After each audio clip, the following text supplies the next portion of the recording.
ele parabenizou os jogadores pela vitória, mas criticou também o desempenho do time. A mí no me gusta jugar así. No tenemos que jugar así. Tenemos que dar más. Hay que dar más. Este partido lo ganamos, ya salimos. Pero no jugamos así, así no se merece jugar más.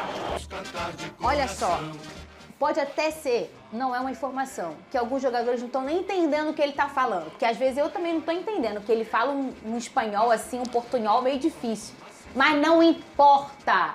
Essa energia, essa vontade de vencer, essa transmissão de competitividade que é importante num momento como esse que o Vasco vive. O Vasco precisava de um personagem como o Ramon. A gente já falou de vários jogadores que estão sendo importantes e que foram até aqui, mas você sempre destaca, ô Pedrosa, a importância desse cara aqui, né? Desse cara para essa mudança dessa virada de chave do Vasco da Gama. Ele realmente encara o Vasco do tamanho que o Vasco é, como um gigante. Não só ele, como o Emiliano Dias, que é o seu filho e auxiliar, assim como o Diego também, que chegou para a preparação. O Vasco da Gama, ele teve no seu treinador hoje em dia, que é argentino, a identidade do que é o Vasco da Gama. E nessa fala é onde o Vasco conseguiu uma vitória fora de casa, saindo do Z4. E ele tá cobrando o time que o Vasco não pode jogar assim, que o Vasco tem que jogar melhor, que o Vasco é um time grande. E no final ele parabeniza, obviamente. Mas isso, já tinham outros jogadores que tinham falado sobre o quão exigente ele é. Ele é um cara muito exigente, mesmo nas vitórias. E é assim que tem que ser tratado mesmo. Ele tem um bom time nas mãos, um time que tem um investimento alto, muita gente não entende isso. O Vasco hoje tem uma folha de cerca de 10 milhões de reais de salarial. Então, para nível de futebol brasileiro... É a sexta do Brasil, né? É por aí. Então, para nível de futebol brasileiro, ele tem que entregar realmente. Essa cobrança é completamente natural e foi a cobrança que fez com que o Vasco conseguisse sair dessa situação também. E eu acho que mexeu também um pouco, Fio, pode ser um pouquinho do personagem agora? Mexeu um pouco em relação ao Ramon, fechar São Januário, talvez até ele encontrar uma história do Vasco, que se tivesse tudo normal, ele não encontraria.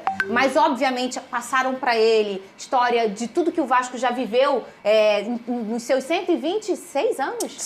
125 anos, de tanto que o Vasco já lutou. Isso acaba sendo passado com São Januário fechado. E ele brigou muito para a abertura de São Januário. Então, acaba que as coisas foram se encaixando para ele poder ser o Ramon Dias que todo mundo sabia que ele era, né?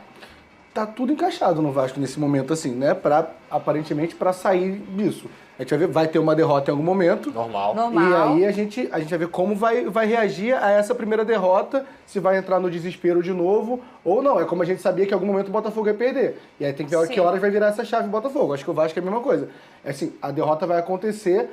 A torcida do Vasco, eu acho que ela é a impressão que eu tenho que é uma torcida emocionada, e não no sentido ruim, no sentido... pro lado do bom e pro ruim. Então, assim, eu tava no bar... Foi ontem o jogo do Vasco? Não, ontem. Foi segunda-feira. Tava no bar bem cheio de vascaíno, e se você chega ali do nada, um cenário encosta ali, parece que o Vasco tá brigando pelo título. Legal. Assim, no bar parecia que o Vasco tava brigando pelo título demais. Mas, assim, essa reação, a torcida vai comprar o barulho, e aí... Eu, como torcedor do Fluminense, torço para que começar a virar logo essa chave. Mas quando virar essa chave, a primeira derrota, é ver como a torcida vai reagir, como o time vai reagir, como ele vai reagir, gerenciando tudo isso. E é mais ou menos por aí. Tá no Flamengo, a chave quebrou dentro da maçaneta, ninguém consegue virar novamente. Nossa, eu quero que a chave derreta lá dentro. O Medel também tem sido uma das chaves da rede. Falar em chave, ó, tava até escrito ali. Dessa recuperação do Vasco, o jogador postou um vídeo comemorando muito a vitória do clube e viralizou. Tem muito pipo, tem negócio de palavrão, mas é sempre bom assistir. Cadê?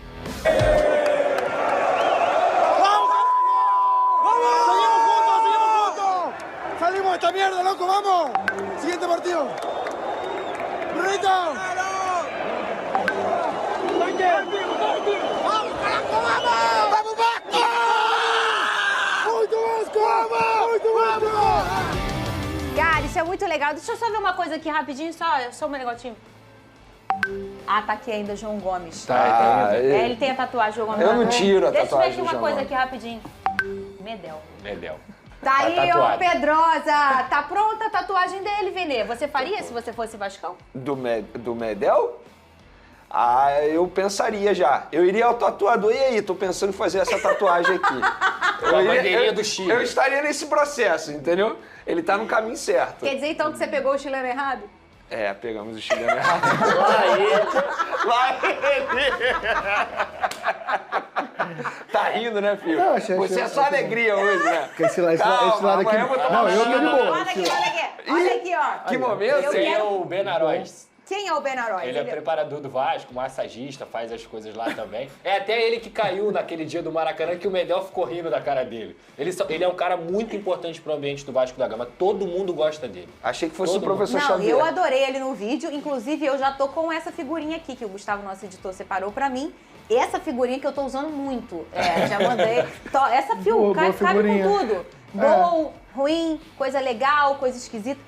Tomei um susto. Toda essa figurinha cabe. Quer que eu te passe, Fio? Mano, eu gostei. Gostou, eu né? fiz o conjunto. A boa figurinha. Agora, fala mais desse personagem então, Pedrosa. Vamos lá, a gente tá falando aqui de um jogador que tem uma carreira enorme. Jogador de Europa, jogador de Copa do Mundo, jogador de Copa América e que vem ao Vasco da Gama até antes dos reforços chegarem. Ele foi um dos primeiros reforços e que conseguiu mudar não só a mentalidade dentro de campo, mas também da segurança pro Léo dentro dessa zaga. Ele é um cara que tem um tempo de bola absurdo. A mudança de posicionamento dele para ele jogar como zagueiro direito foi crucial para esse crescimento do Medel. É um cara que se entrega, é um cara que tem o tempo de bola, que faz as rebatidas, que conseguiu fazer boas saídas de bola também nessa partida contra o América Mineiro e novamente incorporou também o espírito do Vasco da Gama. Ele acaba o vídeo ali muito Vasco, muito Vasco. E a gente tá falando aqui de um cara que passou por tudo na vida. Tudo que o Medel poderia passar como jogador, ele passou. Até brigar com o Messi, ele já brigou. Então, assim, ele sentia esse amor, essa vontade de estar ajudando o Vasco da Gama, mesmo sendo aí encaminhando para o final da carreira. Isso é muito importante, é um cara que tem realmente um potencial para se tornar um jogador muito importante na história do Vasco. Eu tinha esquecido. O quê? Por isso que eu perguntei da tatuagem ali. Ele não falou, fiz!